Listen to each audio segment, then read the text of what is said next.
Hello everyone, welcome to this recording of Let's Talk Teenagers. We're Chloe Pope and Emma Stevens from the Safety and Resilience Consultancy, and we're hoping that you might have been to other sessions of ours or have watched the introduction video, as we've just got 15 minutes to talk to you about keeping your families as happy and healthy as possible whilst living through these challenging but exciting teenage years.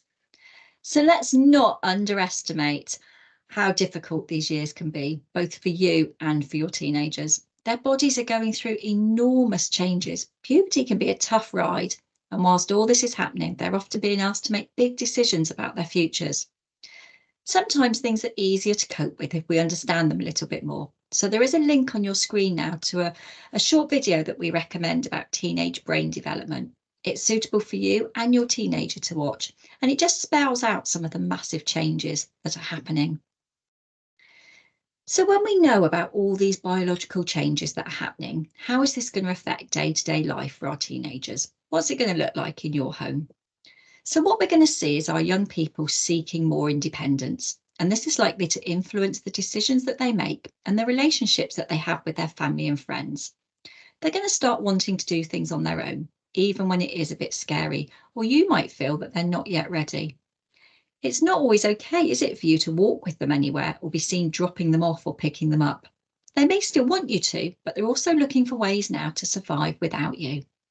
So unless the consequences are unsafe, we would recommend that you let them try and do that walk on their own, but be there to pick them up if they fail. We all learn, don't we, by experiences, and just telling your teenager that something won't work. Maybe find a compromise and meet them halfway through that journey. This also helps them not to lose face or back down when they realise that walking home late at night is scary. Or maybe consider getting them to check in with you at certain points on that journey. The nature of teenage brain development means that teenagers are likely to seek out new experiences, and we'll see them engaging in more risk-taking behaviour. So teenagers are more likely than you to engage in dangerous driving, hence those huge insurance costs. They're more likely to binge drink, to use drugs, and to take part in risky sexual behaviours. Sometimes they can see the risk, but they're still developing control over those impulses, and this leads them to make wrong or unsafe decisions. Your teenagers are also more likely to focus on their peers in decision-making situations. So there are moments when they really do care more about what their friends think of them than you think of them. And suddenly their life is boring, isn't it? You know, we never do anything, and they're looking for excitement. They're looking for something to post on their Instagram page. And social media plays a massive part in this. Everyone else's life always looks more exciting than theirs. And the number of likes from a post is a way that teens validate some of these risky decisions, that peer acceptance. We could talk a lot more about social media during tonight's session, but we do have a separate recording that talks more about social media if you're able to check that out. So try and look back. Remember that you were a teenager once upon a time, and you and your teenager will forget this. So the childhood and teenage years that you experienced are going to have an impact on how you parent. Maybe you had a fabulous childhood and you want to replicate that with your own family. Or maybe you had not such a great upbringing and you want your children's life to be totally different. Generally, each generation wants to be happier and healthier than the last. And we've all heard that expression, things like, he's just like his father was, or the apple doesn't fall far from the tree. And these throwaway sentences can have a huge impact on your young person if they're used in a negative way. So just be careful how you use them. Especially if you're living as a single parent and your relationship with the other parent isn't great, it can be really easy to run each other down in front of the children and then in the next breath say how similar they are. Chloe and I have worked with a lot of families who have experienced domestic abuse, and it can be really difficult for the children if they hear themselves being likened or like the perpetrator of their abuse. So try and avoid saying things like, oh, you're just like your mum or just like your dad, unless it's in a positive vein. So the questions that are on your screen now, can you answer these with your teenager? Can you let them know about you? Let them see that you had many of the same challenges. Try and make this fun. Look at old photos and look at those terrible hairstyles. It's a great way to connect.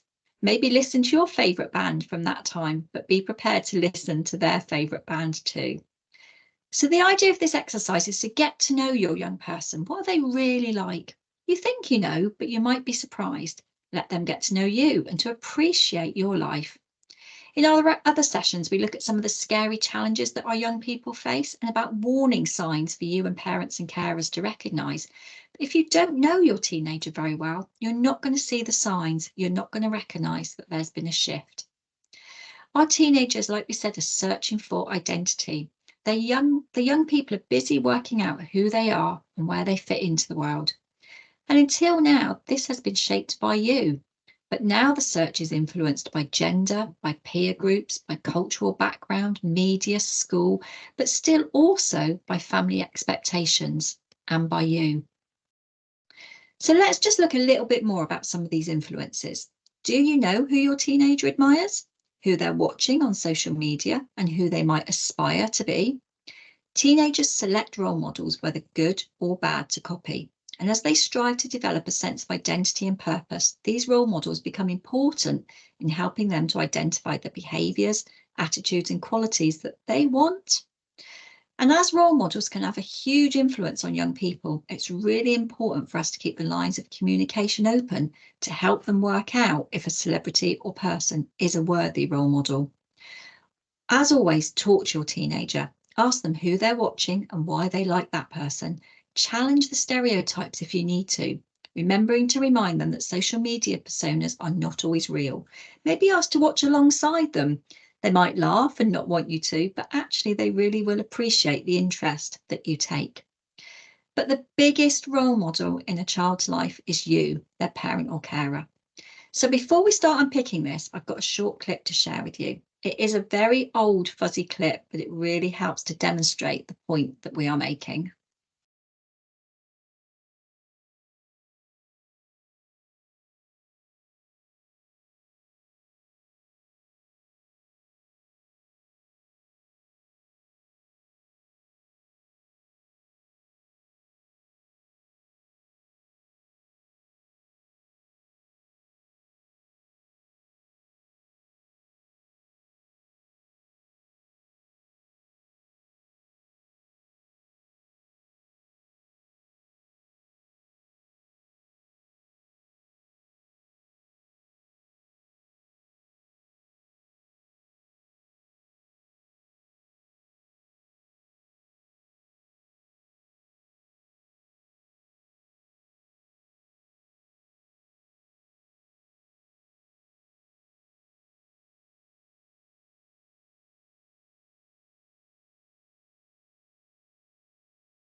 So, a really powerful clip. Let's break it down a little bit into everyday role modelling. Think about getting home from work after that really stressful day. Is one of the first things you say, "Goodness, I need a drink," and open the fridge and reach for that beer or glass of wine? And then you kind of sigh contentedly when it's in your hand. While one glass of wine may be perfectly acceptable, the message you're passing on to your teenager watching you is that substances, like alcohol, are the best way to deal with stress. Or say you get frustrated with your partner, like we all do, and you snap at them. Maybe you blame them for something or call them a name. You've been doing this for years, and maybe you make amends later on in privacy, or just shrug it off and know that you'll both relax and come around in time. But your teenager only sees that disagreement. They don't see the repairing of it, and they don't learn that recovery part. Even when it seems like your child doesn't listen to anything that you say to them, they pick up on all of your behaviour. Being a positive role model requires a lot of effort, forethought, and self control for most parents.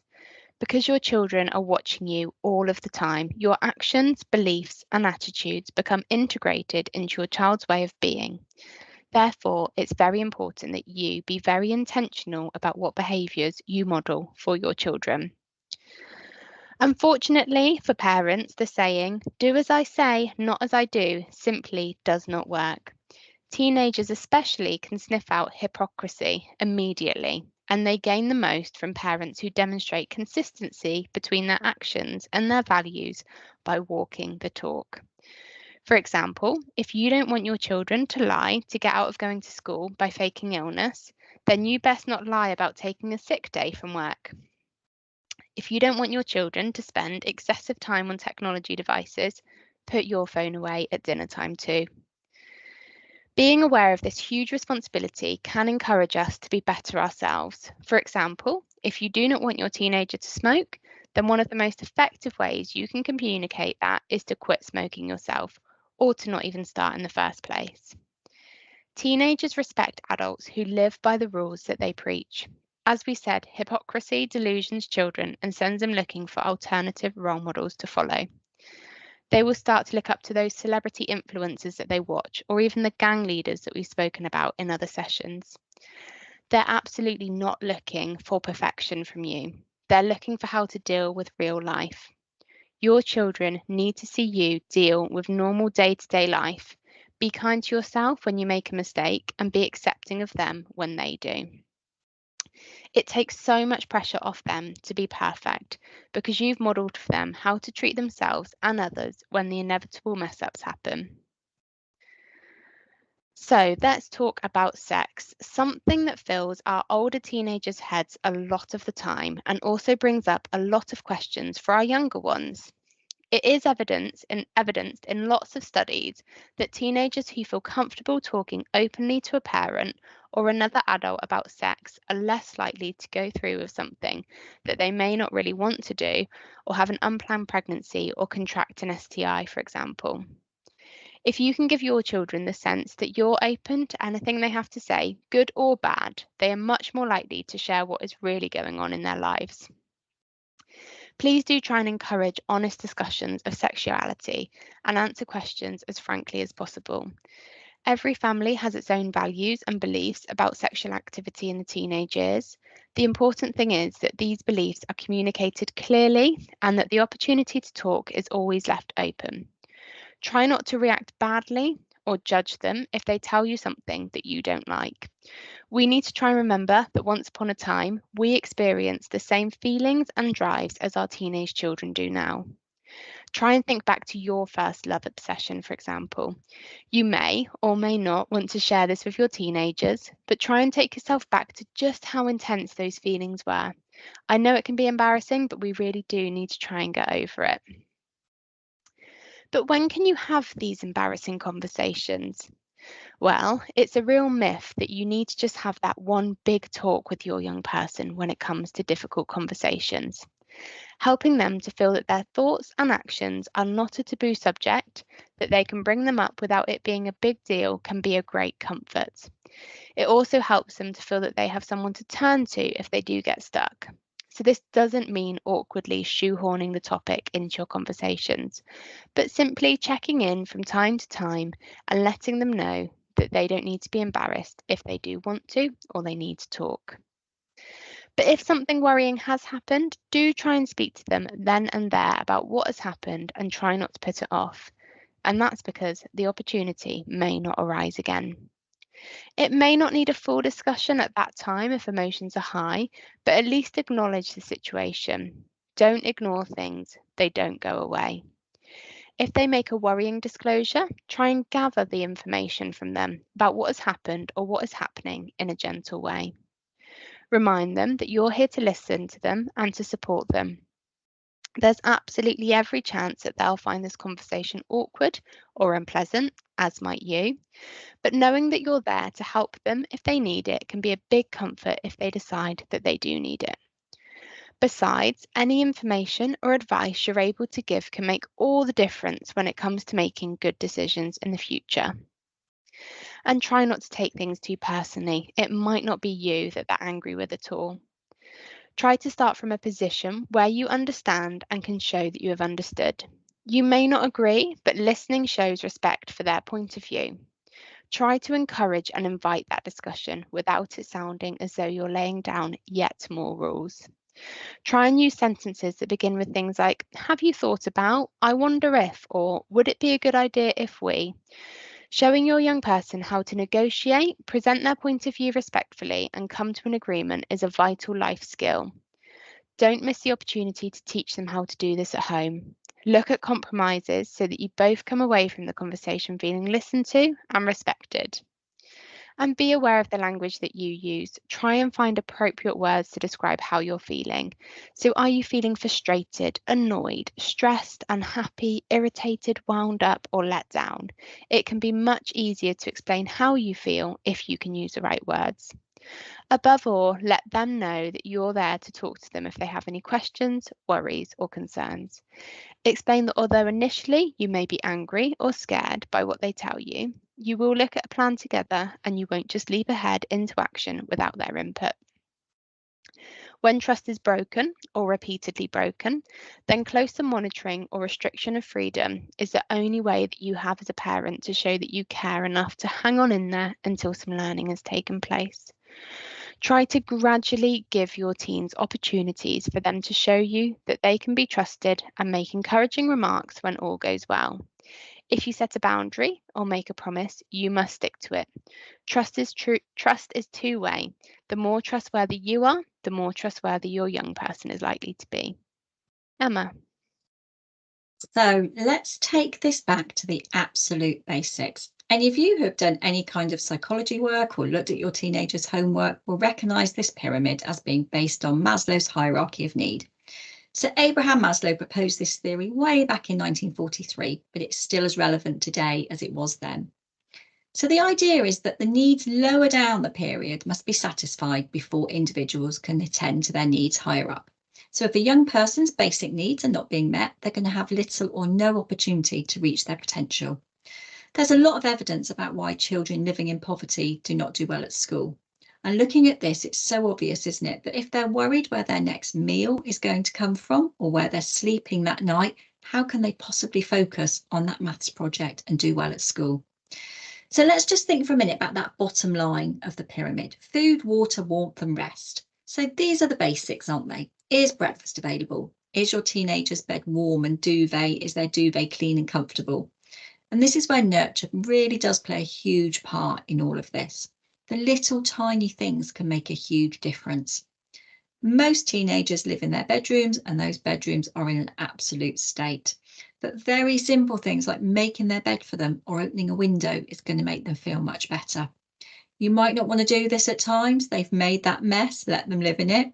But we all know that feeling, don't we, of getting into a clean, freshly made bed when you've had a rough day. And our teenagers need that feeling too.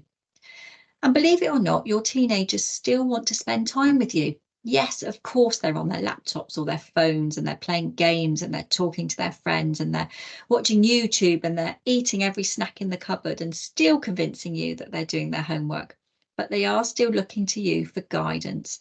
So back to role modelling, model having water with you or taking time out to do something that you like. Role model making your bed in the mornings. And then if we look at food, well, many families have found that shared meals as a family around a table have become a luxury that you've lost. Sitting around the dining table, if you even have one, every night as a family can seem like something out of an old storybook. And some of the reason for this is just that pace of life. You and your children have so many competing demands that it's hard to find an hour each evening when you can all be together. So try and take that pressure off a little bit. Maybe try once a week to eat as a family. It really is going to have a huge impact. Try and find that one night and commit to it. Maybe ask a different member of the family each week to plan the meal. Get them to plan the shopping list, lay the table, help with the preparation. It's that shared responsibility. Why does it have to be down to you? TikTok is full of great recipe ideas that your teenager may want to share with you. But sometimes even 3 or 4 different microwave meals on the sofa eaten at the same time is something. One of the positive side effects of sharing food is that it allows everyone there to feel valued and appreciated, which really is a core need for teenagers. They'll be so pleased that you've managed to find an hour to give them. It's that emotional warmth that they're looking for. And with all of this going on, your teenagers really do need sleep. And our advice would be let them sleep. Unless there is a real need for them to get out of bed in the morning, like school or a job, just let them sleep. I promise you and they will feel better for it. Having teenagers in your family is so complex. It's a complete roller coaster. And we need to acknowledge that we also have stresses in our lives that aren't related to our teenagers, although they really do believe that the world revolves around them. So we'd like you just to think about 4 basic rules for keeping life simple in your home. So firstly, make sure they know that you love them and you're proud of them. You cannot tell a teenager this enough. They need to hear it. Even when things are busy or stressful and it feels like you're all in survival mode, a word or a hug can really reassure them a huge amount. Praise them for what they do well and encourage them to try new things. They may well shrug you off or look embarrassed, but still do it. They want to be noticed by you. Too often, because teenagers are being moody and they withdraw into themselves, we respond by ignoring them. If they're rude to us, we swap rooms and continue to ignore them. Ignoring bad behaviour is one thing, but ignoring the person who is annoying us is quite another. And it can be a pattern. They mope, we ignore them, so they mope even more, convinced that we don't care. So make sure they know that you do care. Be honest with them. So be honest about your feelings. You do not have to be perfect. We all get things wrong and we shout or say unkind things from time to time. If this happens, say sorry to your teenager afterwards and explain why it happened. And they'll learn from you that it's okay to make mistakes and it doesn't make them or you a bad person. If you're struggling with something, let them see this. Let them see you work through and role model until you find a solution. Be clear about your boundaries and rules. Like Chloe said, if you threaten a boundary or a punishment, then you have to see that through. So be clear about what is and what is not acceptable in your home and tell them why. Teenagers need to know what's okay, what's not, and what will happen if they cross that line. Again, follow through. You're still in charge and people feel safe with rules and expectations. Imagine being in a new unfamiliar building and not knowing where to go or what you have to do with no one explaining anything to you and no signposting. It makes you feel very unsafe. And the difference for teenagers is that while younger children need their parents to be in the lead, pulling them along, directing their steps and making all those important decisions, teenagers need us to be by their side. Give them the chance to stride out in front, but be there to take the reins and take the lead if necessary. And own your role. You're the parent. Don't be afraid to make those tough decisions. If your child sees that you fear their reaction and you always give in to them, it makes them feel very powerful, which is then very frightening for all of you. Children need to know that you're there to keep them safe. So we are coming to the end of tonight's session. It'd be really great when we finish if you could tell your teenager where you've been and what you've listened to. If you can give your prickly teenager a hug, remember just a 20-second hug releases oxytocin, which not only creates a strong bond between you and the person you're hugging, but it boosts your immune system, it increases happiness, and it reduces blood pressure and stress. Offer your teenager a hug. Tell them why. Hold on for the 20 seconds if you can. Good for you and good for them. Thank you very much for watching us. We hope that you found some useful ideas to pop into your parenting toolkit. We do have plenty of other sessions on our YouTube channel, which we've alluded to tonight, and our toolkits are available on the Safer Devon website. Do follow us on social media, Instagram and Facebook, and we hope to see you again soon. Thank you.